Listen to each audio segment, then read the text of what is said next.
Buenas noches a todos, bienvenidos a Continuamos con el estudio del libro La Deidad, el Cosmo y el Hombre de Geoffrey Farton. Hoy comenzamos el capítulo 7, la ley en el cosmos y en la vida humana. En años recientes, la palabra karma se ha introducido en nuestro lenguaje con la connotación general de que cualquier cosa que pase en la vida es consecuencia de una acción, acontecimiento o circunstancias previas. Este significado es correcto, pero la enseñanza de la ciencia esotérica muestra cómo la operación de karma rebasa con mucho la imagen simplista de premio y castigo que afecta a las vidas humanas. Perdón. El karma es la ley. Y a este respecto, la clave de la teosofía proporciona una corta pero comprensiva definición del término. Y la cita de la clave de la teosofía nos dice: nosotros la consideramos como la ley fundamental del universo, el manantial, el origen y la fuente de todas las otras leyes que existen a través de la naturaleza. Karma es la ley infalible que ajusta el efecto a la causa, en los planos físico, mental y espiritual del ser, ya que ninguna causa permanece sin su debido efecto, desde la más grande hasta la más mínima. Desde una perturbación cósmica hasta el movimiento de tu mano, y como aquello que es similar produce algo semejante, karma es la ley invisible y desconocida que ajusta sabia, inteligente y equitativamente cada efecto a su causa, rastreando hacia atrás esta última hasta su productor. Aunque en sí misma sea incognoscible, su acción es perceptible.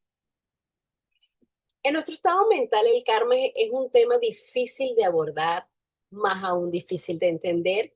Incluso algunas personas mencionan que solamente es aplicable al ser humano usándolo en el sentido estricto o estrecho y aplicándolo particularmente al ámbito moral.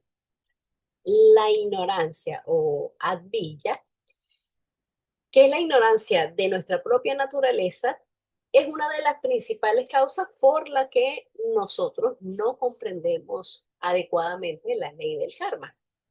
Karma literalmente significa acción. Y eso nos da la idea, o nos expresa la idea, de que cada acción produce consecuencias y así cada cadena de causación sigue eternamente. No se limita solamente a que un hombre realice ciertos actos, ciertos pensamientos. O sea, no llega solo hasta ahí, es más allá.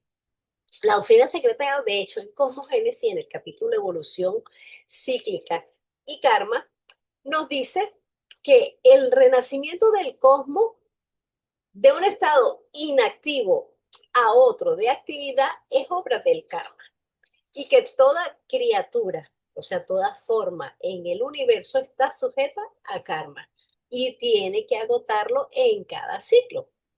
También nos agrega Blavatsky en los manuscritos perdidos de la logia Blavatsky que cada átomo o cada molécula tiene su propio karma, tiene su destino y siempre van a encontrar su camino, inconscientemente o de acuerdo a la poca o mucha inteligencia que pueda tener. Entonces, el karma es una fuerza cósmica que regula el equilibrio y que regula la justicia en el universo, afectando a todo ser, a toda entidad, a todo animal, a todo vegetal, e incluso a todo planeta, a todo sistema estelar, en general, a todos los niveles de existencia. Incluso un árbol que crece, crece desde ese germen, desde esa semilla, porque tiene su karma. Y cualquier forma que crezca es el resultado del karma. Si nosotros tenemos una planta, una flor, una rosa, una semilla de rosa, y van a ser una rosa, no van a ser un girasol o no van a ser un árbol frutal, porque su karma indica qué es lo que tiene que hacer. En el hombre, aplicándola exclusivamente al ámbito moral, La ley del karma puede ser modificable en alguno de sus aspectos, según el libre albedrío, o sea, según nuestras acciones, pensamientos y emociones, diferenciándose en ese sentido en lo que es la ley de causa y efecto, que es fija en cuanto a su funcionamiento. Eso lo podríamos ver como un ejemplo desde el punto de vista de la ciencia física como acción y reacción. Oye, Caro, a mí me sorprende mucho en este aspecto de la ley moral para nosotros los seres humanos. Me sorprende mucho que no nos damos cuenta a pesar de que pues nos va como nos va. Bueno, más bien, a veces no, el karma no nos cobra lo que hemos hecho de daño inmediatamente, no siempre. Entonces, es sorprendente cómo, a pesar de que pues a veces no nos va bien o no recapacitamos, en que puede ser por nuestras malas acciones. Entonces, eso sí me sorprende mucho porque digo, como que hay algo de sabiduría extra en ese aspecto, ¿no? De que nosotros no nos demos cuenta y que por lo menos vayamos tomando más conciencia sobre lo que hacemos o sobre nuestras acciones, ¿no? Pensamientos, sentimientos y acciones. Nada más, Caro, gracias. Gracias, Salomón. Sí, y el conocimiento de información seria, el estudio de filosofía seria nos lleva a incrementar ese conocimiento respecto a la ley del karma. Y entonces eso que nos impulsa a ser mejores personas, no simplemente temiendo a la ley del karma y su consecuencia, su reacción, sino porque hay que hacerlo, porque hay que hacer el bien por el bien mismo. Entonces todo eso no lo va a dar el estudio, la experiencia, las almas que son un poco más viejas, más avanzadas, pues tienen una visión un poco más amplia y han entendido o medianamente entendido lo que implica la ley del karma. También los vegetales, animales, minerales tienen su propio dharma, no me refiero al karma, porque por ejemplo un árbol tiene su propio destino de llegar a reproducir o a producir cierta fruta o sombra o lo que sea, ¿no? Mi pregunta es, ¿ellos también tienen, todos los reinos tienen su dharma? Sí, el dharma es la función que todos tenemos en el ciclo Sí, evolutivo. ¿Y cuál sí, es sí. la función de todos? Ascender al próximo reino. La función del vegetal es ascender al animal y el animal al humano y así sucesivamente. Absolutamente todo tiene una función porque en todos hay una jerarquía. Con la mucha o poca inteligencia que cada entidad pueda tener, tiene su Sí. visión, tiene su función y además tiene su propio karma.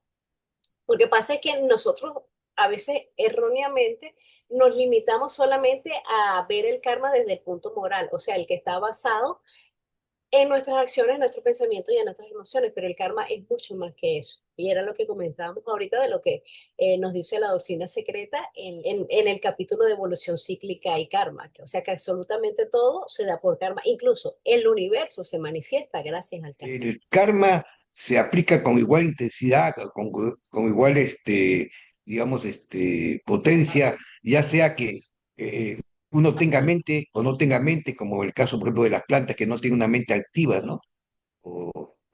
Entonces, es igual para cualquiera el karma, entonces, tenga o no tenga mente. No podemos ver el karma limitado solamente a la parte de la moralidad, sino que también está como una ley de causa y efecto, o sea, como acción y reacción. Entonces, todo absolutamente en el universo tiene un karma, tiene un impulso evolutivo, tiene una función de ser. Entonces, en el ejemplo que de la rosa, si siembras una semilla de rosa, ahí va a crecer una flor de rosa, no va a nacer una flor de un girasol o no va a nacer una manzana, porque su karma está destinado a que es una flor y específicamente una rosa. Ahora, cuando nos referimos a nosotros ya individualizados como humanidad, o sea que tenemos la mente activa, también hay una diferencia al momento de ignorar o ser consciente de las acciones que estamos teniendo. El karma nunca falla, siempre va a ser aplicado, pero se nos dice que va a ser un poquito más condescendiente con el que lo ignora. No quiere decir que no vaya a ejercer su función, sino que va a ser quizás, es lo que se nos dice, un poco más suave, porque todo este conocimiento nos va a ayudar, ¿verdad? Pero también nos da una responsabilidad, porque después que yo entiendo que si yo hiero a alguna persona, daño a alguien, eso va a traer una consecuencia, no puede ser que lo herí, así sea que esa persona me haya herido antes o haya herido a alguien de mi familia. O sea, eso no funciona así porque el karma no funciona ojo por ojo. Entonces, en ese sentido, el karma quizás es un poquito más condescendiente con el que lo ignora, pero no quiere decir que no funcione. Eso pasa como en las leyes terrestres, civiles, que podemos tener, que nosotros ignoremos una ley no quiere decir que no se nos va a aplicar. Si alguien viene infringió la ley, suponte, se pasó la luz del semáforo y él pensó que ahí podía cruzar, no sé, alguien, no sé, alguien que viene del campo, no sé, no vio un semáforo, es por decir un ejemplo burdo. Se pasó la luz del semáforo, entonces no le van a poner la multa porque él no sabía que no podía pasársela, se la van a poner igual. Porque el que la ignore no quiere decir que no la va a cumplir, pero en la parte de moralidad es un poco más condescendiente. Pero es un tema complicado. El karma surge solamente el que conocemos, el que funciona en el ser humano, cuando aparece la mente. Mientras ese ser no tiene mente, un principio mental, cuando esos humanos de la tercera raza, que ya eran una humanidad, no había mente y no había karma. Se dice que el karma aparece cuando aparece la mente, al final de la tercera ronda y ya a principios perdón, de la raza. Al final de la tercera raza, principio de la cuarta, aparece la mente, empieza a funcionar el karma en nosotros, que es ese karma moral, el karma que siempre estudiamos, el que siempre escuchamos por allí. Entonces, al aparecer la mente, aparece karma. Mientras no haya mente, no hay ese karma moral. Tal como se usa la palabra ley en este enunciado, significa en efecto la manera en que están las cosas en la naturaleza y la manera en que se comportan. Frases que dan reconocimiento a los muchos aspectos del karma expresados en tales expresiones descriptivas como la ley de alternancia, la ley de causación, la ley del balance y la armonía, la ley de evolución y la ley de la inteligencia innata. Entonces, cuando aplicamos o usamos la palabra ley refiriéndonos al karma, no significa como lo vemos nosotros aquí con cualquier ley, que sea un mandato o es un decreto divino. Entonces, no se trata de eso, sino de un principio universal que es impersonal, que es inmutable y que implica además necesidad y regularidad, pero jamás arbitrariedad.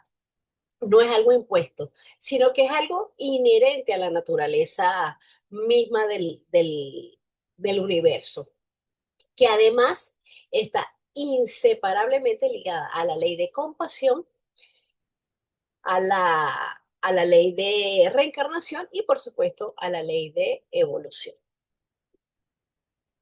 ¿Preguntas, comentarios? Continuamos. Los estudiantes de los procesos cósmicos utilizan también otros términos para describir las variadas operaciones del karma, tales como la ley de advenimiento al ser, la ley del movimiento, la ley del cambio ordenado, la ley de la unidad esencial y así sucesivamente. Veamos algunas de estas descripciones.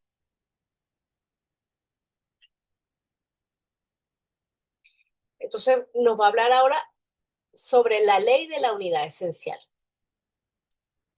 En respuesta a una pregunta acerca de la naturaleza de Dios, el alma y el hombre, H.P. Blavatsky afirma que en su origen y en la eternidad, los tres, como el universo y todo lo que hay en él, son uno con la unidad absoluta. Cuando de acuerdo a la ley inherente dentro de ello mismo, la unidad debe nuevamente hacer brotar un universo, puede decirse que dentro de ello surge una polaridad expresada como espíritu y materia. El primero, es decir, el espíritu, es el aspecto activo, positivo, energético, descrito como masculino. Mientras que la segunda, es decir, la materia, es el aspecto pasivo, receptivo, sustancial, descrito como femenino. Sin embargo, los dos no están en ningún sentido separados. Ninguno de los dos puede decirse que tenga alguna existencia sin el otro, ya que son solo aspectos de la vida una. A pesar de la aparente diversidad y multiplicidad de las formas, existe una sola fuente de vida, una sola fuente de conciencia. Absolutamente todo lo que existe, desde la galaxia más grande hasta la partícula más chiquitica, la más subatómica, lo más pequeñito que exista, es una manifestación de esa realidad, de esa vida una. Esta vida una además es indivisible, no tiene partes. Todo lo que existe es una manifestación de ella. Nosotros como humanos, por las limitaciones que nos da el plano físico, percibimos la unidad de manera superficial, como la suma de partes que van a componer un todo. Socialmente lo podemos ver como una cohesión, donde cada persona mantiene su identidad separada. Físicamente se puede ver la unidad de cualquier objeto que funciona bien juntos, pero que también funciona si lo separan, porque siguen siendo unidades individuales. Ese ejemplo lo podemos ver como nosotros como comunidad, también lo podemos ver con objetos en una mesa. Entonces, podemos ver la mesa completa, pero entonces la mesa tiene la tabla de arriba, esa es una parte, tiene patas en otra parte. Entonces, todo está compuesto de esas partecitas para formar un todo. Así es como nosotros lo ve nuestra mente concreta. Entonces, mentalmente también lo podemos ver como una conexión emocional o una empatía. Pero igual lo vemos como seres diferentes, por lo que somos susceptibles a separarnos o a dividirnos. Hoy, o hay algo que tengo en común, tengo una afinidad con alguien o con una filosofía, con un grupo en específico, y no tengo esa misma simpatía o tengo más bien un rechazo hacia otro tipo de personas, hacia otro tipo de filosofías, hacia otro tipo de doctrinas, etcétera. Entonces, todo lo vemos así, es que nos podemos unir o nos podemos dividir, tanto como personas, los objetos, etcétera. Pero entonces, eso lo vemos nosotros como humanos por nuestra mente concreta. Pero aquí el texto nos está hablando de una unidad que no es una suma de partes, sino que es una realidad fundamental, que es primordial de toda la existencia. Como hombres, nosotros nos enfocamos en la forma viéndola de manera horizontal, o sea, nos vemos así todos, como iguales, pero cada uno manteniendo su propia independencia. Pero cuando hablamos teosóficamente, la perspectiva cambia, porque nos vamos a enfocar simplemente en la esencia espiritual que anima cada forma, cualquiera que sea el reino, donde esa vida una se esté manifestando. O sea, esa vida una, esa conciencia se va a manifestar a través de innumerables formas. ¿Y cómo se ve teosóficamente? A través de una manera vertical. Vertical, ¿por qué? Porque todos venimos de la misma fuente, pero estamos en diferentes jerarquías, en diferentes gradaciones, en diferentes estados de conciencia. Igual aquí, nosotros somos una humanidad, todos somos hombres, pero ninguno es igual a otro, porque todo tiene su propio estado de conciencia, su propio nivel, que a veces, bueno, creo que la mayoría ni siquiera sabemos en qué estado estamos. Según cómo actuamos o puede darnos un indicio, pero a veces ni siquiera sabemos realmente cuál es nuestro verdadero estado mental. Decir que no sabemos en qué nivel estamos. ¿Esto no resulta posible con una lectura de Laura? Sabemos que el aura es una emanación combinada de prana, de mana y de kama. Entonces, lo que nos va a dar es el estado en que nosotros nos vamos a ubicar por un día, por un momento o por esta personalidad. Es algo físico. No llega a planos superiores, entonces no podemos ver el avance o el estado de una persona simplemente por ver su aura. Quizás vemos su condición anímica, cómo está Kama en ese momento, pero no podemos ver su estado de conciencia, su nivel. No va a reflejar completamente el estado interno del ser, porque no es un cuerpo, sino que el aura va a funcionar como un medio de intercambio de tu entorno con tu verdadero ser interno. Entonces, ¿qué te va a registrar el aura? Te registra los hábitos, te registra las emociones, te registra tus tendencias kármicas y va a cambiar constantemente porque es informativa, no es estructural, porque no es lo que va a sostener al cuerpo, sino que es cómo se va a expresar. Por supuesto que persiste en diferentes planos, porque el aura envuelve y penetra al Ingacharira, que es el que va a reflejar cualquier perturbación que nosotros tengamos en esa aura. Está en constante cambio, porque va a reflejar todos los estados psíquicos, todas las pasiones, todos los pensamientos que nosotros tenemos. Entonces es algo más fenoménico, es algo que está condicionado por la personalidad. No solamente nosotros como humanos, absolutamente todo tiene aura. Una planta tiene aura, un vegetal tiene aura, un mineral tiene aura, un animal, o sea, absolutamente todo tiene aura. Todos los reinos tienen esa aura porque tienen esa emanación de vitalidad, esa emanación astral. Se habla a veces de esa aura que está explicando Caro, que pueden ver algunos clarividentes. Y según se nos dice, o sea, el aura tiene muchos niveles también, o sea, y hay otras cosas más que conforman el aura. El aura es ya el reflejo, como dice Caro, el más externo, el más físico, el que muestra el estado de ánimo de cada uno, o la situación hasta de salud energética, la podemos llamar de muchas formas.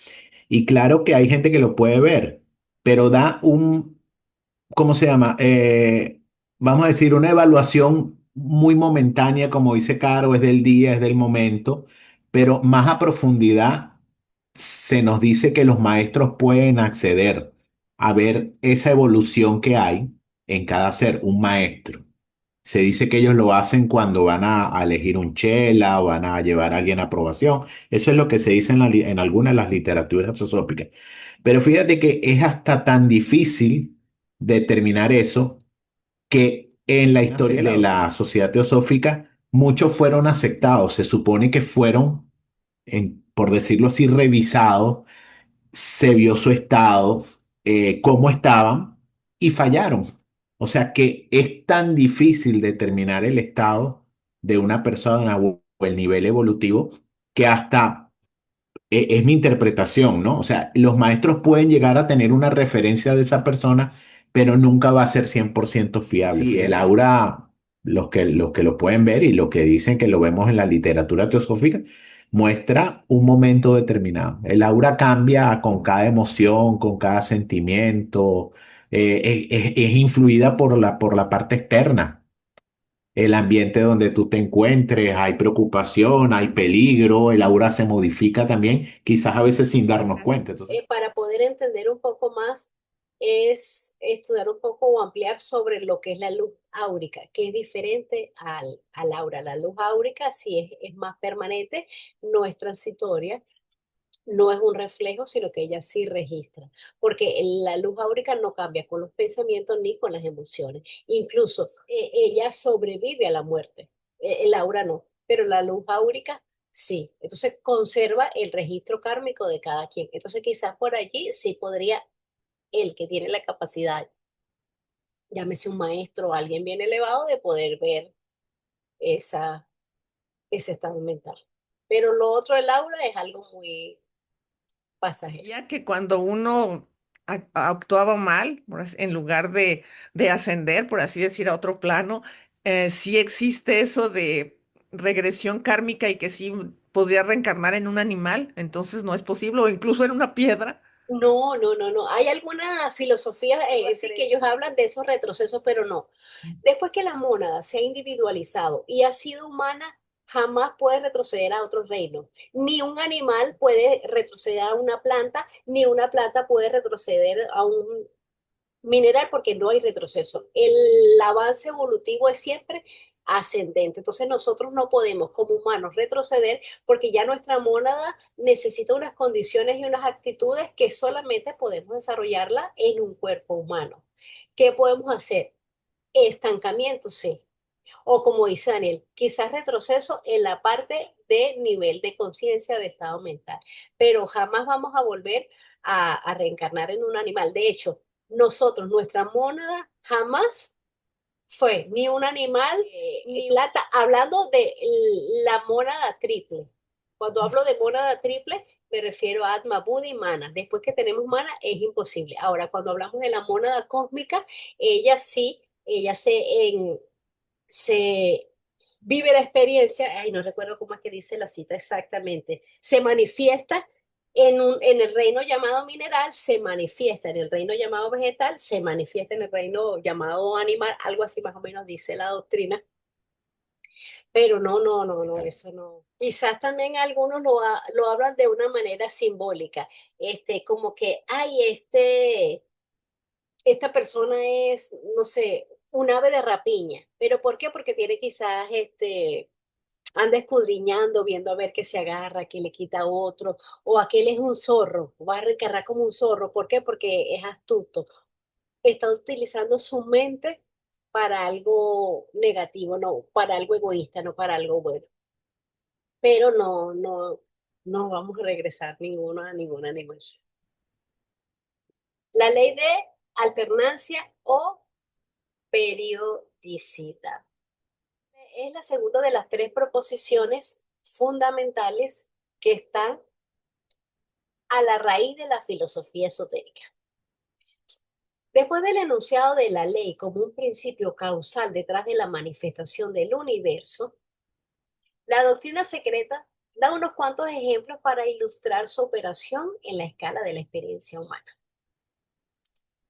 Una alternancia como la del día y la noche, la vida y la muerte, durmiente y despierto. Es un hecho tan común, tan perfectamente universal y sin excepción, que es fácil comprender que en ella veamos una de las leyes absolutamente fundamentales del universo, y esto nos lo dice la doctrina secreta en el texto. El principio opera a través de la naturaleza, ya sea que la escala sea la de un hombre y su ciclo de 24 horas, o el de un universo y sus periodos de una duración difícilmente imaginables. Por lo tanto, nada puede ser considerado aislado respecto a lo que pasó antes o a lo que siguió después, ya sea en los días de la vida de un hombre o en la vida de un universo. Nuestro universo es solo uno de un infinito número de universos, todos ellos hijos de la necesidad. Por ser eslabones de la gran cadena cósmica de universos, cada uno estando en la relación de un efecto respecto a su predecesor y siendo una causa respecto a su sucesor, y eso nos dice también la doctrina secreta en el tomo 1. Por lo tanto, el surgimiento de un universo material no es una creación en el sentido usual de hacer una cosa nueva ex nihilo, sino más bien, y nos dice una cita de la clave de la teosofía, sí, de la clave de la teosofía nos dice, las apariciones periódicas y consecutivas del universo a partir del plano del ser subjetivo al objetivo, a intervalos regulares de tiempo que cubren periodos de inmensa duración.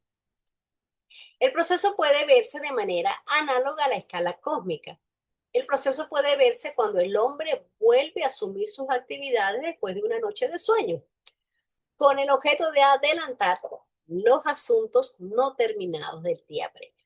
Entonces, aquí en el proemio nos habla de la segunda proposición, que es la ley de ciclos o ley de periodicidad. ¿Qué quiere decir? El ir y el venir de los universos. Un ciclo es un periodo de diversa duración que marca el principio y el fin de un acontecimiento. O sea que un ciclo es el movimiento de cualquier tipo de ser. Entonces, la existencia se manifiesta en amplios, gigantescos ciclos cósmicos de creación, de preservación y de disolución. Es decir, que existen manvántaras o ciclos de nacimiento y desarrollo de un universo hasta su muerte o su reposo, su pralaya, donde hay una disolución de todo lo existente. Después de cada disolución comienza la construcción de un nuevo universo resultado de su predecesor. Entonces, dentro de estos ciclos de manifestación, la conciencia va en un proceso continuo y ascendente. No existe, por supuesto, un episodio final, porque la vida y la conciencia siempre van a encontrar formas de manifestarse y desarrollarse en los innumerables planos de existencia. O sea que la evolución no tiene un tope. Y esta ley es la que asegura que absolutamente nada se pierde. Lo que se desaparece, aparece bajo otra forma, más avanzado, más evolucionado. No hay absolutamente nada fijo, sino que hay una dinámica continua en el movimiento y eso es lo que impulsa el cambio evolutivo. El movimiento es lo que nos va a dar y lo que va a expresar la ciclicidad, porque el movimiento no implica solamente desplazamiento, sino que el movimiento también implica cambio de estado, que va desde adentro hacia afuera. Y cuando habla de Ecnoxili, ¿dónde está? Ajá, de ex nihilo, recordemos que no hay creación, o sea que algo no puede surgir de la nada, nada surge de la nada, no hay un comienzo, sino que hay una manifestación periódica. El universo se despliega, se manifiesta a partir de una realidad que es eterna, no creada, y luego se repliega. Y eso lo podemos ver, esos ciclos, como nos habla aquí, en el día y la noche, la vida y la muerte, o simplemente cuando estamos el estado de vigilia y de descanso, o sea, cuando estamos dormidos y cuando estamos despiertos. Esa es la analogía más fácil que nosotros podemos ver.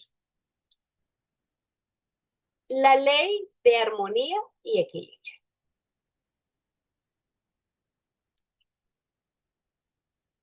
Y en la clave de la teosofía nos dice, la palabra misma de cosmos, con C, del griego cosmos, con K, que significa orden, se aplica al universo, de acuerdo al léxico griego.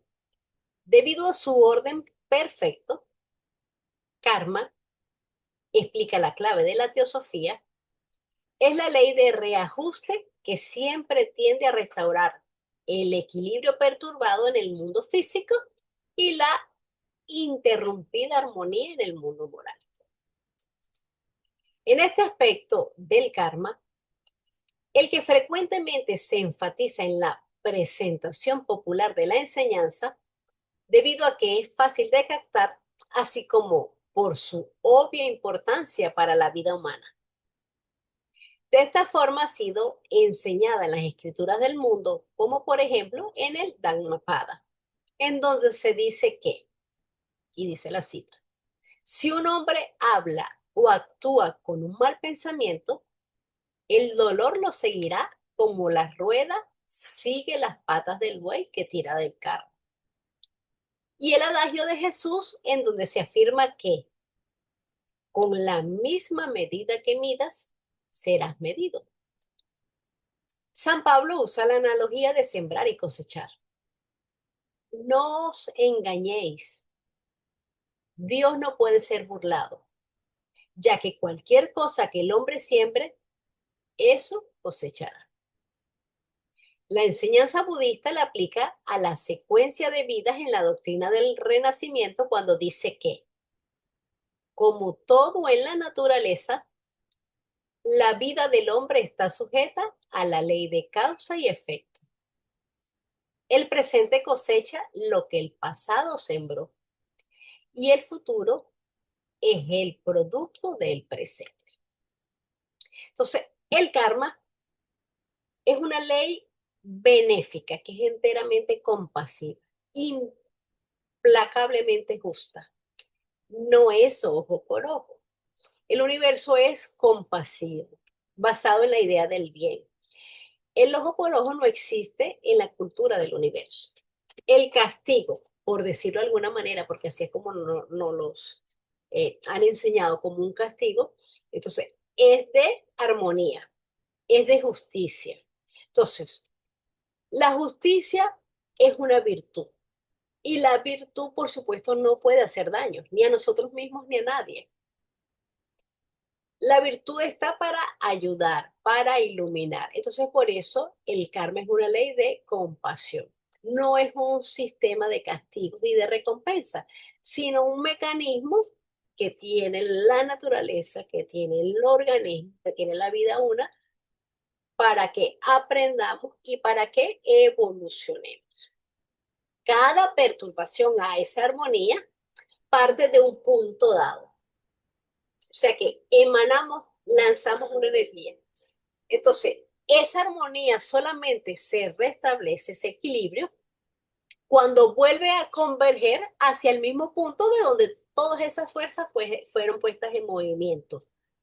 Así que todo regresa a su origen, con la misma fuerza con la que fue puesta en acción. Eso funciona como un boomerang. Nosotros lanzamos una energía y eso nos va a venir de regreso, con la misma fuerza con que fue emitida.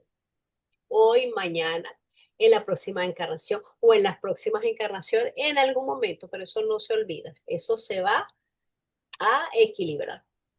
Además, el karma es quien va a ubicar a el ego, o sea, a esa alma que está encarnando, a ese ego, en las circunstancias que favorezcan el desarrollo de las cualidades que carece. Y además, en las cuales, en esas circunstancias, pueda tener oportunidad de aprender nuevas lecciones. Y además, lo va a poner con otros egos con quien mantiene una relación kármica. Tanto si es por amor como si es por odio. O sea, que esa otra persona haya sufrido directa o indirectamente por responsabilidades de la personalidad pasada. Entonces, ¿qué quiere decir esto? Que nosotros con nuestras propias manos estamos trazando diariamente todas, podríamos decir, las tortuosidades que nosotros mismos vamos a padecer después, en esta o en otras vidas. Al tiempo que queremos seguir en una línea recta de respetabilidad, del deber, entonces después nos vivimos quejando de que si el camino que nos ha tocado vivir es oscuro, es difícil, es complicado, pero esta ley nos explica que todo ha sido producto de nuestras propias acciones. No quiere decir que en esta vida a lo mejor no lo entendemos, pero a veces dice, pero es que si yo no le hago mal a nadie, etcétera, etcétera, etcétera. Ahí es donde vienen las autorreflexiones. Realmente no estamos actuando mal, no estamos pensando mal, no tenemos malas emociones. No sabemos lo que traemos de encarnaciones pasadas. Así que el karma solamente tiene un decreto que es eterno, que es inmutable, o sea, la armonía absoluta en el mundo material, en el mundo espiritual, o sea, en todos los planos. Y es un reparador seguro de cualquier injusticia humana, cualquiera, y de cualquier falta de la naturaleza, porque va a corregir todos los errores con estricta justicia. Karma no es un ser, no es una entidad, no es el lipica que está ahí pendiente, no, es una ley universal de armonía que infaliblemente va a restituir cualquier disturbio que se haga al equilibrio. Es un proceso más educativo que retributivo. porque va a capacitar al alma para que progrese en conocimiento, para que progrese en bondad, en sabiduría, por todas las experiencias que ha obtenido en la vida física, en las encarnaciones. Y así que el karma, más o menos bien entendido, nos va a auxiliar, nos va a guiar, porque aquellos que podemos en cierta medida comprender su verdad, tratamos de elevar y mejorar nuestra vida. Entonces, el karma no lo podemos ver como algo que se padece, sino que tenemos que verlo como algo que se trasciende. Comprenderlo como la ley de equilibrio que conduce a una ética natural, que sea natural ese comportamiento, no por miedo al castigo, sino por comprensión de esa interdependencia que existe. Y en cuanto aquí al que nos habla del Dhammapada, el Dhammapada es una colección de versos budistas donde se enseña ética y espiritualmente lo que nos dejó el señor Buda. Es un mapa práctico de la transformación interior, de donde habla pasos de la ley, versos del camino, etcétera. Resulta que he escuchado que cuando uno no simpatiza mucho con alguien, o al revés, ¿no? Que uno realmente tiene mucha empatía con alguna persona, es porque ya reconocemos a esa alma como parte de una persona con la que yo me llevé bien. Y el otro, que yo me llevé mal. Esa es una parte que he escuchado, ¿no? Pero aparte de eso, Caro, por favor, si por ejemplo alguien hace mucho daño a otra persona, y se mueren los dos, ¿no? Cuando regresa el que hizo daño, no necesariamente tiene que regresarle el daño, el que recibió el daño al que lo causó, no necesariamente, simplemente quiero suponer, porque como dices tú, no es ojo por ojo. Entonces, yo me quiero imaginar que esa persona que hizo el daño va a recibir lo que le corresponde, pero no precisamente de esa persona a quien le hizo daño. ¿Cómo sería, Caro? Por favor, gracias. Ok, con respecto a la primera, de los lazos kármicos. Lo único que sobrevive en cuanto a sentimientos o emociones es el amor y el odio. Entonces nosotros estamos enlazados kármicamente con muchísimas personas. O sea, nosotros estamos aquí porque tenemos un nexo kármico. Tú con tu familia, con tus amigos, etcétera, tú tienes un lazo kármico. Ahora, hay esos lazos kármicos de amor y lazos kármicos de odio. Alguien le hizo daño a otra persona, entonces tiene que venir para retribuirlo. Entonces tiene que armonizar eso. Es difícil decir porque hay muchas especulaciones, yo no lo sé, pero nos dicen alguna literatura y algunos que saben un poquito más del karma, que cuando dos personas se odian mucho, se han hecho mucho daño, en la próxima encarnación vienen como familia, quizás como madre, como hijo, como pareja, o sea, como para que limen esas asperezas y aprendan a amarse. No sé si eso sea cierto, eso es lo que dicen algunas personas. Que complicadísimo, no lo sé. Se nos dice que cuando nosotros hemos hecho daño a algún fulanito de tal, en la vida anterior le hizo daño a los perros, pero muchísimo. Los golpeaba, los maltrataba. O quizás trabajaba en un laboratorio donde había maltrato animal, donde los mataban, hacían experimentos con ellos porque iban a probar cremas, etcétera, vacunas, etcétera, etcétera. Todo ese maltrato que le hizo a un perrito o un torero que mató al toro, etcétera, etcétera, etcétera. En la próxima vida, esa persona mató tanto perro, hizo tanto daño, que en la próxima vida esa persona va a sufrir cuando vea a alguien que le está haciendo un daño a un perrito. Entonces, ¿qué va a hacer? Esa persona va a hacer lo imposible de lo que esté en su mano y lo que no, para hacer fundaciones, para tener quizás perreros en su casa, ve cualquier perrito por la calle y lo recoge. Entonces, esa es una manera de equilibrar con armonía. Tú sufres cuando ves a un animal que está padeciendo, que tiene hambre, que alguien lo está maltratando, entonces eso a ti te enerva la sangre, no lo puedes soportar, sufres por eso, entonces ¿qué quieres? Quieres rescatarlo, quieres que tengan un hogar, quieres que esos perritos sean felices. Entonces, esa podría ser una manera en la que el karma está actuando de una manera armoniosa. No quiero decir que si una persona lo mató, entonces en la próxima vida el que fue asesinado va a matar al otro porque tiene que retribuirse. No, no funciona así. No sé exactamente, no te puedo decir exactamente cómo funciona la ley del karma, pero así no funciona porque la ley del karma es una ley de compasión, es una ley de amor. No funciona ojo por ojo. Entonces, a través de la compasión, por las experiencias que nosotros podamos tener, es que vamos a ir aprendiendo y padeciendo todo eso, porque a través del sufrimiento nos va a llevar a una experiencia que a su vez nos va a conducir a un aumento de estado mental. Eso es lo que así, que lo que yo entiendo. Que, pues yo vivo en una esquina, entonces la gente pasa con sus perros, pues haciendo sus necesidades en las banquetas o en las esquinas, ¿no? Ya sabes.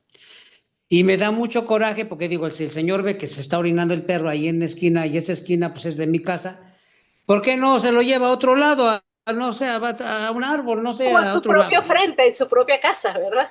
Ándale. Y entonces, pues la verdad es que sí me da coraje. Luego hay mucho perro que no tiene dueño y andan ahí en la calle.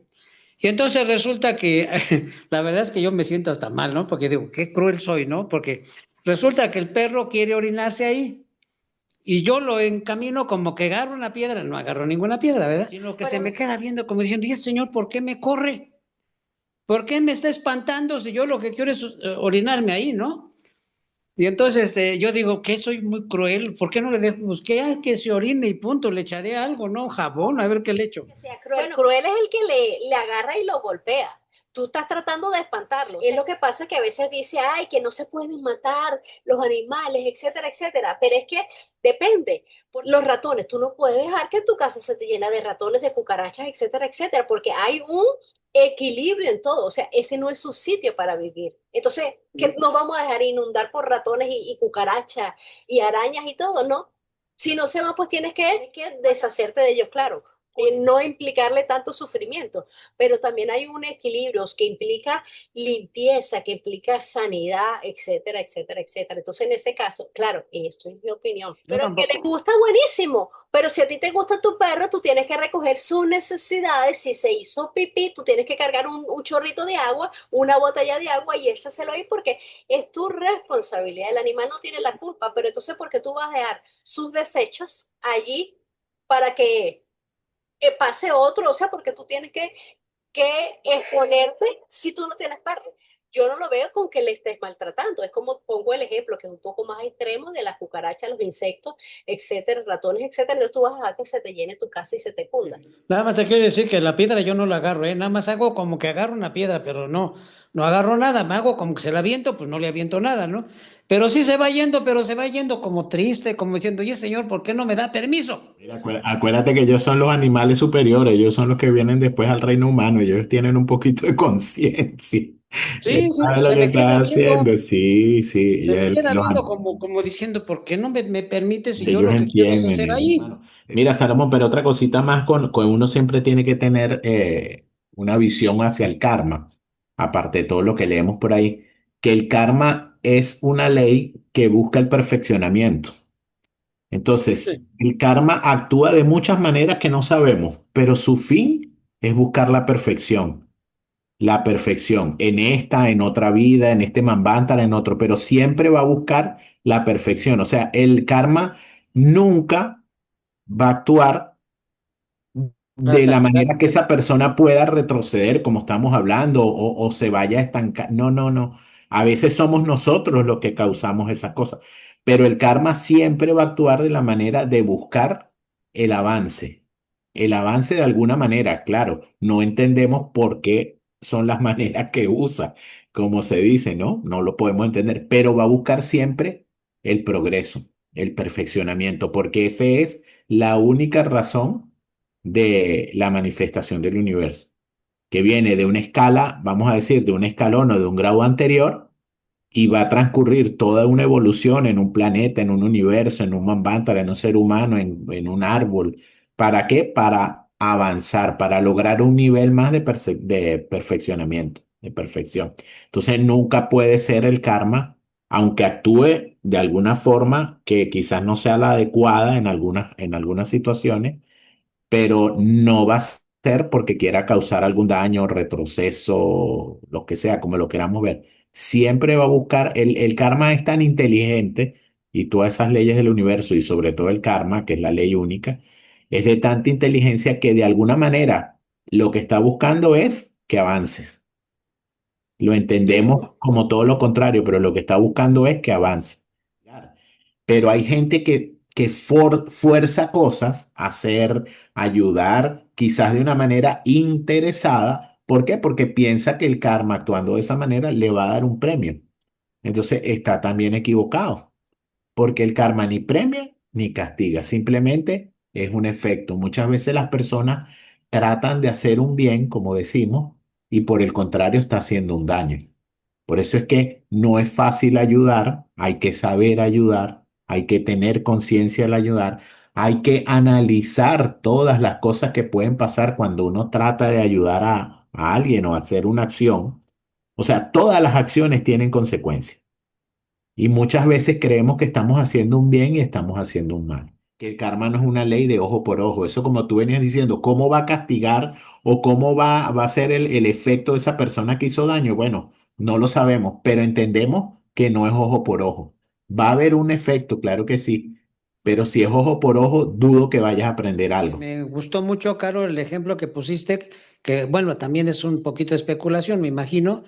Es el ejemplo del que maltrata a los animales y que en su próxima encarnación anda viendo cómo defender que no maltraten a los animales. Eso me encantó porque digo, es una manera muy perfecta de cómo el karma enseña, ¿no? Enseña de una manera con amor, digamos, ¿no? Y Nada más, cómo, gracias, y cómo disculpen. armonizar esa energía que tú emitiste, porque es que el tema de los animales y de los perros y los gatos, o sea, todos los animales domésticos, es bien complicado. Lo que pasa es que la gente a veces también pierde la lógica y pierde la perspectiva. Nosotros, por supuesto, con la doma y tener un animal doméstico, pues estamos impulsando también su evolución. Y eso conlleva una responsabilidad. Cuando decías que el perrito te miraba, es que cuando ellos conviven con los humanos, desarrollan pues un tipo de psique más compleja, una mayor capacidad de respuesta emocional y un mayor grado de inteligencia en contraparte a los animales que son salvajes, que no son domésticos. Entonces, también hay que verlos como eso, que ellos nos dan compañía, nos dan servicio, Sí. porque muchos han sido domesticados no solamente como compañía, sino para el transporte, para la agricultura, para la protección, porque ellos también han ayudado a ese progreso de la sociedad humana. Y aparte, históricamente, pues han sido sustento, porque ha sido una fuente de alimento, aunque no debería ser, pero bueno, ha sido una fuente de alimento, ha sido una fuente de vestido y de otros materiales esenciales. Comentaron que también ayudando a otro en ocasiones podemos afectar el karma de forma negativa. Sí, sí. No entiendo, perdón. Sí, vamos a ver un ejemplo. Alguien se está ahogando. Queremos venir a ayudar. Vamos, y tenemos la intención y la voluntad, pero si nosotros no somos médicos, entonces si nosotros no estamos capacitados para hacer eso, más bien somos un estorbo, porque no estamos capacitados, no tenemos la capacidad para poder ayudar. Entonces, podemos tener muy buenas intenciones, pero no quiere decir que podamos ayudar. Incluso cuando alguna persona tiene un accidente, de repente nosotros queremos ayudar y sacarlo de su carro y meterlo en el carro de nosotros y llevarlo al médico. Y de repente eso es contraproducente porque a lo mejor esa persona tenía alguna lesión en la columna y más nunca vuelve a caminar. Porque nosotros ignorantemente lo agarramos y creímos o teníamos la intención de salvarlo y llevarlo. Entonces, no, tiene que venir la ambulancia, tiene que venir una camilla, tiene que venir los paramédicos y chequearlo. Mira, el señor no se puede mover, déjenlo así porque después puede quedar inválido. Esos son un ejemplo que estoy diciendo yo que no sé si eso sea así, pero debe ser porque las personas las mantienen ahí tranquilas y nadie las mueve.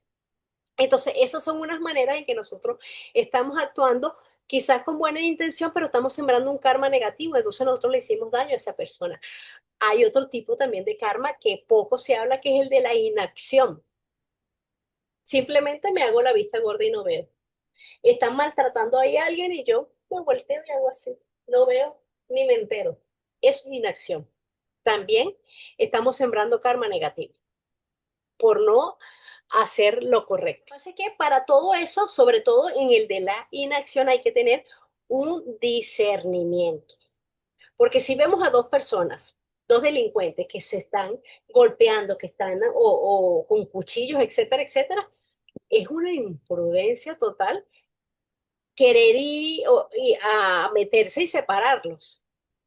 Entonces, eso no, la lógica y el sentido común nos dice que no es lo más adecuado, que es lo más adecuado llamar a la policía o entre varios, unos lo agarran por aquí, otro por allá. Eso es lo que nos dice el sentido común. Entonces, para todo eso hay que tener discernimiento. Y eso nos va a dar también el conocimiento, nuestro estado mental. Entonces, por eso es que a veces hacemos más mal que bien. Y es que realmente, o sea, hay muchos casos, o sea, los casos son interminables. O sea, el detalle es, y la enseñanza es que no sabemos porque el karma no actúa de A a B. No, el karma actúa de A a B, de B a C, de C a D, y así hasta no sabemos cuándo. O sea, el karma no es de un punto a otro punto. ¿Por qué? Porque esa acción va a generar otra.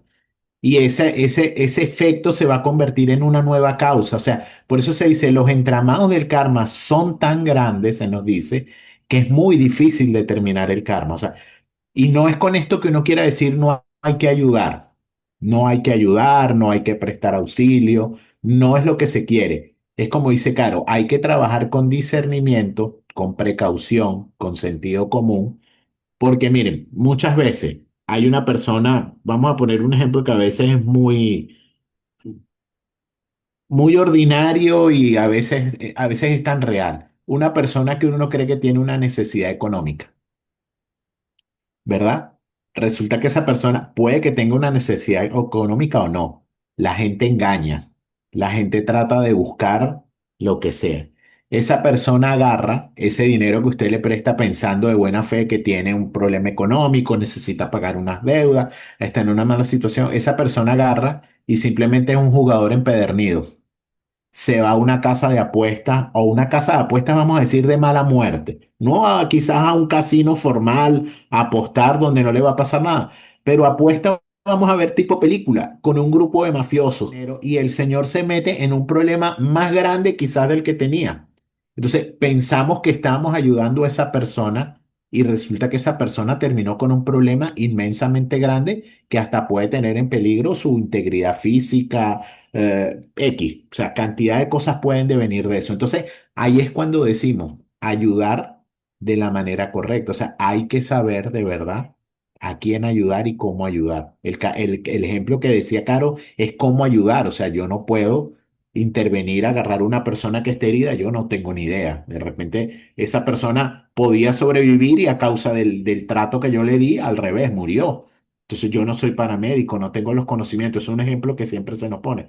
Pero eso es lo que se quiere decir, o sea, realmente uno piensa que está haciendo un bien y está haciendo es un mal.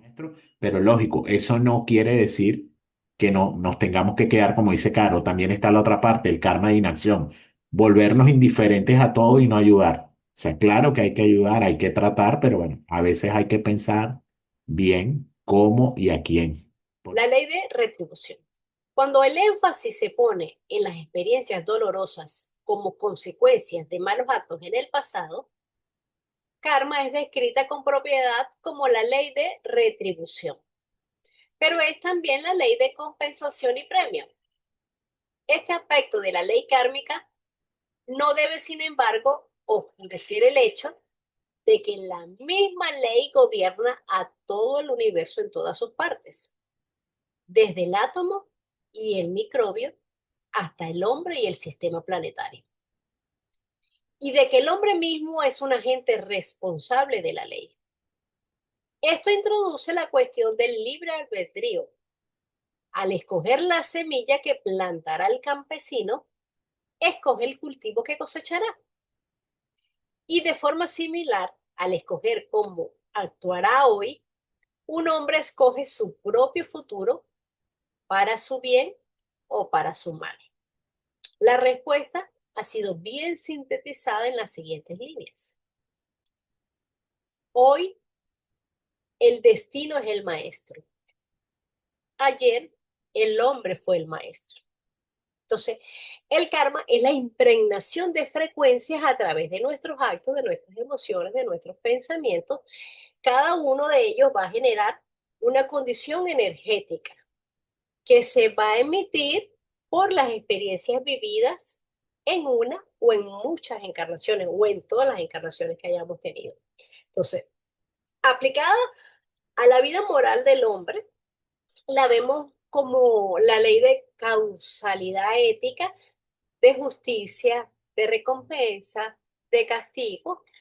Es la causa del nacimiento y del renacimiento, pero al mismo tiempo es el instrumento para liberarse de la reencarnación. Entonces, el karma no lo podemos ver como fatalismo. No implica necesariamente ni literalmente un castigo, sino que es un retorno proporcional de las causas. Es simplemente el efecto que emana de una causa. La acción con su respectiva reacción. El resultado exacto de cada pensamiento, de cada emoción, de cada acción. Entonces, es el acto y el resultado de ese acto. Son actos cometidos que transmiten consecuencias que el ego lo sufre o lo goza, porque el efecto ya está en la causa. Y el karma produce esa manifestación en el cuerpo físico, en las emociones, en los deseos, en el cerebro, y así como una causa creada por una persona está especialmente relacionada con ella, pues esa persona es el origen de donde salió esa energía. Entonces, así como nosotros emitimos esa energía, tenemos esa relación, pues así vamos a experimentar las consecuencias de esas acciones. Esa energía va a regresar. Entonces, no hay ninguna acción que nosotros hayamos hecho que no venga con un pensamiento de raíz. Entonces, desde el mismo instante que nos viene el pensamiento, ya ahí creamos karma. A veces son tan inconscientes que ni nos acordamos y pensamos eso, pero sí, porque esos pensamientos son hilos magnéticos que van a entretejer todo. Cada alma va a venir fortalecida por todas las victorias que tuvo en las encarnaciones pasadas, pero también puede ser que venga debilitada por todas esas derrotas que tuvo, todo eso que sembró en las vidas anteriores. Entonces, esa es la herencia que nosotros mismos nos estamos legando, que nosotros somos nuestros propios padres. Eso es lo que nos estamos heredando. Y eso es lo que justifica o hace las diferencias en las circunstancias y en las condiciones bajo las que nace un hombre. Y no solamente hablamos de la parte de física, de cosas de materialidad, sino también está relacionado con los poderes mentales, con la capacidad intelectual, con la fuerza moral. Y eso es lo que nos va a reconciliar con la aparente injusticia que quizás nosotros podamos ver. Entonces, el karma como retribución no elimina la libertad. El pasado nos va a condicionar, pero el presente nosotros lo decidimos con nuestras acciones ahorita. Y el futuro lo estamos construyendo, lo estamos formando, lo estamos escribiendo ahorita. Al resumir las enseñanzas esenciales de la ciencia esotérica y la doctrina secreta, H.P. Blavatsky indica el vasto alcance de las operaciones kármicas en la naturaleza. Y esto lo dice en la doctrina secreta, el tomo 1. Todo el orden de la naturaleza revela una marcha progresiva hacia una vida superior. Hay diseño en la acción de las fuerzas aparentemente más ciegas. Todo el proceso de evolución con sus interminables adaptaciones es una prueba de esto. Las leyes inmutables que estirpan las especies poco fuertes y débiles para hacer espacio para las fuertes y las cuales aseguran la supervivencia del más alto. Aunque tan crueles, todas están trabajando para el gran fin.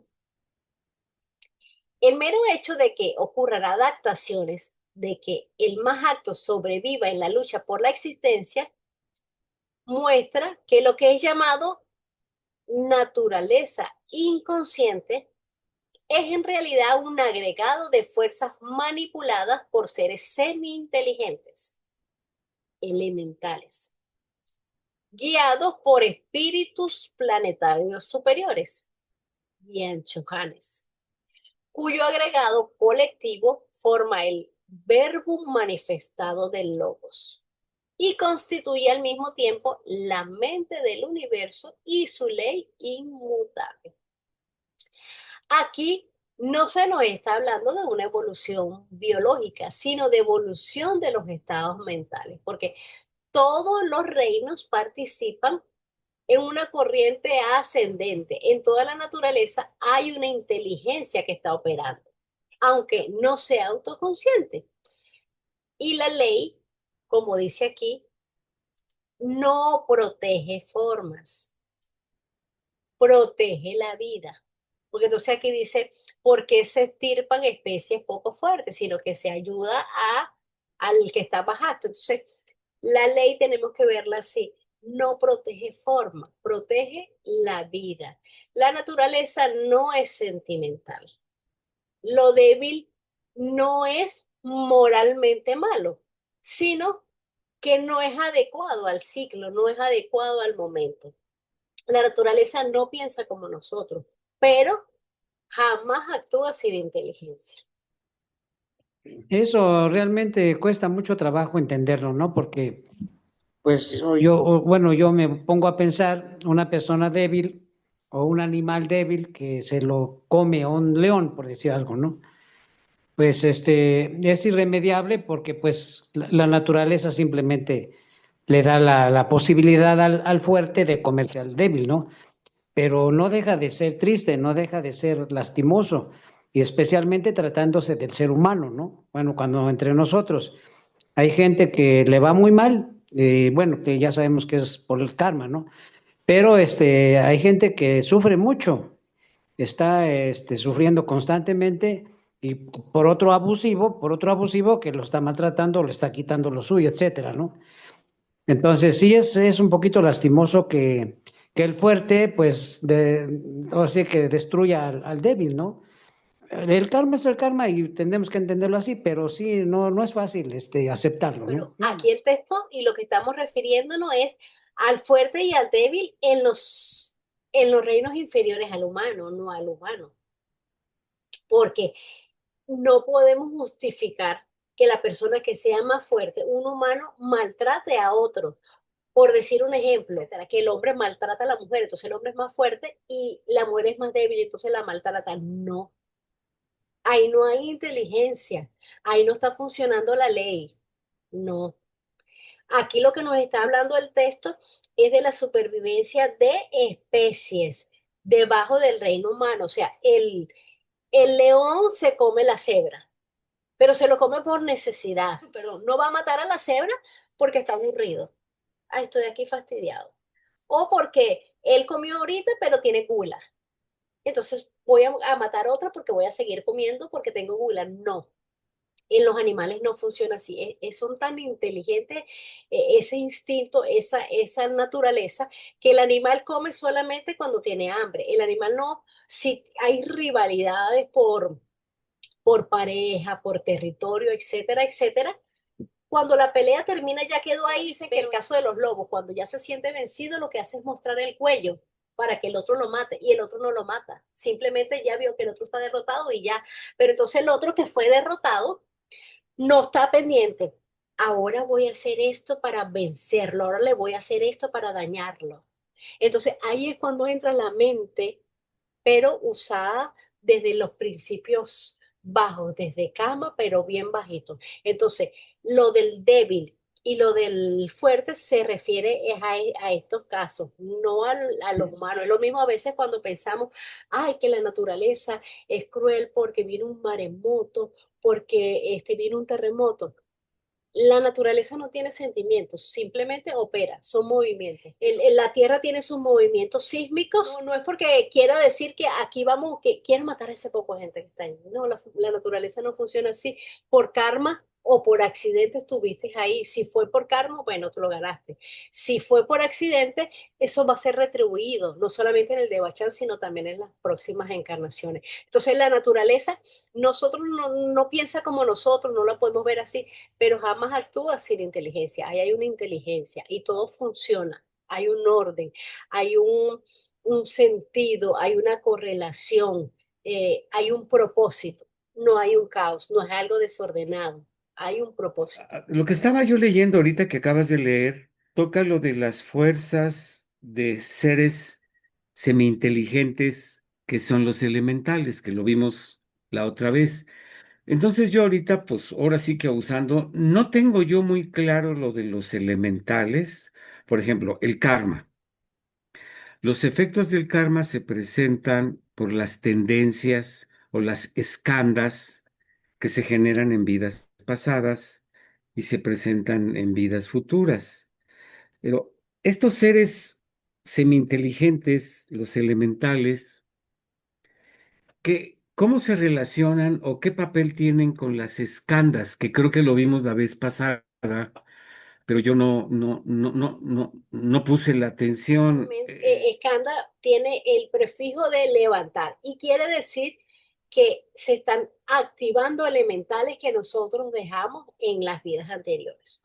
Entonces, hay elementales, bueno, podríamos decir así naturales, los elementales de ese reino, y hay los elementales artificiales, que son los elementales que nosotros creamos a través de nuestros pensamientos, a través de nuestras emociones y de nuestros actos.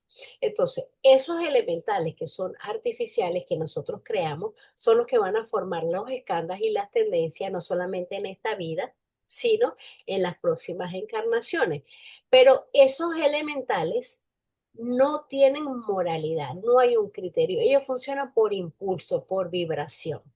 Ah, Ellos no es que quieren hacer daño. Los elementales pueden usarse para hacer daño. Por eso es que el reino elemental es uno de los que pocas explicaciones se nos da y de los que poco se habla porque pueden ser manipulados. O sea, hay una conciencia que los maneja. Lo que nos dice la armonía y la naturaleza es que esa conciencia es el espíritu planetario superior, o sea, el Dian Chohan, que siempre va a funcionar de una manera consciente, o sea, va en función de la armonía. Y el elemental simplemente es un impulso. ah, No tiene ningún tipo ni siquiera ni de instinto, no hay elección. ujú. Entonces, si nosotros tenemos un elemental como escanda, yo tengo una tendencia X cualquiera a fumar. Yo no fumo, ¿no? Pero por si acaso, tengo una tendencia a fumar. Cuando me muera, esa tendencia, si yo no dejé el vicio, eso va a quedar en la luz astral.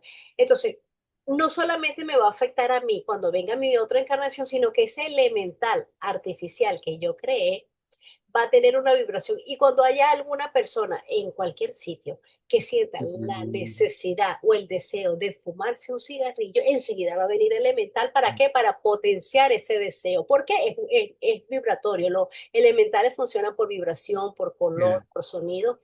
Y todo lo que haga esa persona que fume, que se haga daño a sus pulmones, etcétera, etcétera, esa y todos los demás que potencie el elemental que yo creé, eso va a crear Mm, karma en mí, porque esa es mi creación. Yo exacto. puedo estar en el Kama Loka o puedo estar en el Levachan y ese elemental que yo creé está haciendo desastre por ahí. Todo eso me lo van a tener guardadito. Cuando yo venga, eso aumentó. Todo eso es mi Ujú, responsabilidad porque esa es mi creación. ujú. Sí, es decir, yo en esto que acabo de escuchar, de pronto me imagino una flama o el fuego que no es inteligente, pero con esta creación artificial yo podría hacer que el fuego hiciera un daño. O mejor de esta forma. Quiere decir que el elemental, que no es consciente, pero es una especie de, no sé si la palabra es instrumento o una especie de agente que contribuye al karma.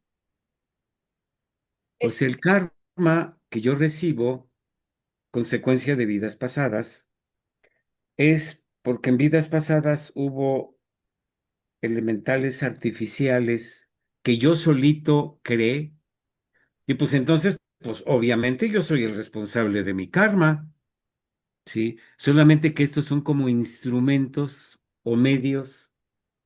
La otra parte de mi pregunta, las escandas, yo creo que no es lo mismo un efecto karmático en un niño de 8 años que le ocurrió algo cuando fue mayor de edad, o al revés.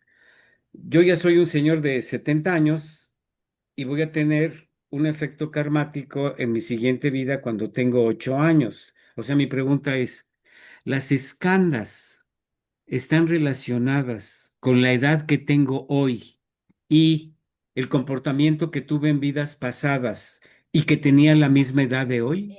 primero, con lo que hablaste del fuego, ahí es cuando podemos ver la doble naturaleza que tiene que todo. El fuego, si nosotros lo tocamos, puede quemar, nos puede hacer daño, pero el fuego también es transmutador, es liberador. Entonces ahí están los aspectos de todo, ¿verdad? Entonces tú tienes su Sí, polo negativo y su polo negativo. Entonces todo está desde el enfoque en que nosotros lo vemos. Se puede funcionar de las dos maneras. ¿Cómo lo utilizo? Así funciona un elemental también. exacto. Funciona, puede hacer mucho bien, pero Mm, hacer mucho mal. Entonces, como el fuego. ¿Qué mm, intención lo está direccionando? ¿Qué intención le está dando? Entonces, ujú. ahí es lo que ya cambia la función, porque la función del elemental es una. Hay elementales en los diferentes planos, porque cada uno con su propia función y su propia jerarquía. Entonces, el que funciona en un plano no funciona en el otro, o el que funciona en un elemento, por lo menos el elemental que funciona en el fuego, solamente se limita al fuego, no funciona en el agua y así sucesivamente. Entonces, ellos no es que quieren hacer daño, no es que vino y quería quemar el bosque, que se murieran ese poco animales, no. Y No. esto, a lo del karma con los niños, recordemos que el proceso de adquisición, por decirlo de alguna manera, de los principios o los vehículos inferiores no se da todo de una vez, es un proceso continuo. Igual, cuando nosotros desencarnamos, no es que hoy ya nos morimos, no, al menos que sea un accidente o una excepción, pues, pero en un proceso normal de según tu tiempo de karma en que tenías que morir, tu cuerpo se va preparando. ¿Qué quiere decir? Sí. Vas envejeciendo, ya no las funciones Ujú. son las mismas, etcétera, etcétera, etcétera. Pasa igual cuando nosotros comenzamos la vida. Entonces, esos principios están allí, pero no están todavía activos. Se nos dice que Manas no entra, o Manas, el ego superior, no entra a ese ser hasta alrededor de los 7 años más o menos. Así es, sí. Entonces, antes de los 7 años, ese karma generalmente es adjudicado a sus cuidadores, generalmente es a la mamá. No crea karma para sí mismo, ese ser, ese niño. Después de alrededor de los 7 años, quizás 6, 7, 8, depende de la madurez de esa alma, entra antes o entra después. Entonces, después que ya Manas ha entrado completamente, es cuando viene ya cargado los otros escandas, quizás los escandas mentales, los escandas emocionales, y el karma antes de los 7 años, pues no se te va a dar nada. Lo que pasa quizás sean accidentes o karma para los padres o para la familia. Pero eso también, el karma es bien complicado, pero así es como lo entiendo yo, que todo lo que pase antes de los 7 años, o si se mueren, etcétera, etcétera, es algo Ujú. para la familia, para los padres, abuelos, Sí. etcétera, hermanos, así. Es que yo me quedo con este pensamiento. Eh, Desde hace 15, 20 años, como de 50 años, cuando tenía 50 años para acá, cada vez que avanzo más en mi edad, como que tengo impresiones, pensamientos, sentimientos, sueños como de mayor profundidad relacionado con el tema de que voy a desencarnar, no voy a morir. De jovencito yo sentía que me iba a morir para siempre. Pero mi pregunta va por aquí. ¿Las escandas o los efectos karmáticos de mi vida actual en mi tercera edad están relacionados con comportamiento de vidas pasadas cuando yo también estaba en mi tercera edad? O sea, ¿se respetan las edades o un jovencito puede tener efecto karmático en un señor grande o al revés? ¿Tendrá que ver la edad? Porque conforme nos avanzamos en la edad, pues como decía mi mamá, pues estamos más para allá que para acá. Ajá. Entonces vamos teniendo otro tipo de visiones, agradecimiento, profundidad en cada minuto que vivo, como que me hago más responsable, ¿sí? Porque sé que en 10, 15 o no sé cuántitos años, pues ya no voy a estar aquí. Entonces, repitiendo, la edad que yo tuve a mis 40 años, cuando tuve 40 años, generé karma. Y ese se conecta cuando tengo 40 años aquí. Mira, es buena pregunta, pero lo ignoro totalmente. No sé si eso funciona así, no tengo idea. Lo que yo sí pensaría es que esos mismos, los escándalos sí funcionan de lo que tú hiciste en tu juventud. Cómo Ajá. te comportaste, cómo cuidaste tu cuerpo físico, cómo Ah, comiste, ya. etcétera, etcétera. Todo eso va a venir reflejado en tu edad mayor. Como nosotros nos comportamos o la vida que llevamos cuando fuimos jóvenes, pues eso se va reflejada en tu vida mayor. Ahora, de que si va así parejo con la edad, con las otras encarnaciones, no sé. Yo creo que no, yo creo que es más de experiencias. Ajá. Niveles de conciencia. Yo creo que va más así, pero de verdad que lo ignoro, no sabría decirlo, porque si tú, volviendo al ejemplo burdo que puse con Salomón, si tú alguien a los 40 años de una vida anterior mató a un perro, entonces no va a esperar los 40 años de esta vida para montar una fundación. Claro, claro. Yo pienso que no, pero Bien, no sé. Bien. Pero fíjate que hay un aspecto también que uno tiene que entender del karma, que eso sí se nos dice. El karma puede actuar en esta vida de algo que cometimos en esta, puede actuar de lo que cometimos en la vida anterior, en otra de anterior y en otra posiblemente anterior. Yo no sé, creo que por ahí dicen que hasta 7 vidas atrás el karma está actuando. O sea, el karma no necesariamente el de la vida exacto, pasada actúa en la exacto. siguiente. Sí, Entonces, por ahí un poquito más o menos para uno llevarse una ya. idea. Entonces, de repente, por decir algo, vamos a hablar de hace 200 años, la vida de la persona promedio eran 50 años, no sé, por allí, Ujú, ¿verdad? ujú. Entonces, esa persona no vivió más de 50, entonces no tiene karma de 70 porque no vivió Ah, hasta ya entiendo, 50, claro, ¿no? O sea, es por ahí un análisis que estoy haciendo. Creo que no claro. tiene mucho, o sea, la verdad que no lo sé, pero podría decir, creo que no tiene mucho que ver, porque el karma se va ejecutando según las condiciones de la nueva Sí, encarnación, de la sí. nueva encarnación. Y a final de cuentas es muy difícil, ¿no? Porque los Ah, escándalos con que yo me despierto en la mañana no van a ser los escándalos con que yo me acuesto en la noche. ah, ¿Por qué? Porque he ido haciendo muchas cosas en el día. Y eso, como dice Caro, una persona que tiene el hábito de fumar y hoy amaneció con que iba a tener una determinación muy fuerte y una voluntad muy grande para no fumar, entonces el escándalo con que se acostó en la noche, que seguramente se fumó 2 cigarros antes de dormir, y en la mañana se levantó y reflexionó y dijo, mira, hoy no voy a fumar porque me está matando el cigarrillo. En todo el día no fuma, sus escándalos se modificaron. Entonces, los mm, escándalos, cuando llegamos, sí, esa es la bolsita que dicen, el paquetito con que venimos de la otra encarnación y ahí están.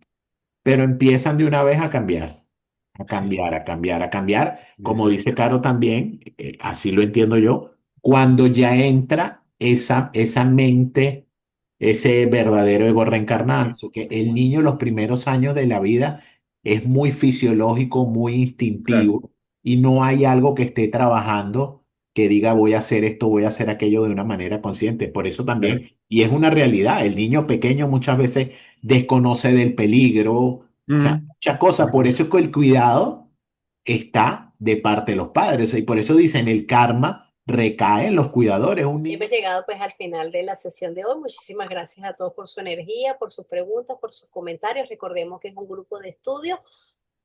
Todos somos estudiantes, todos estamos en este camino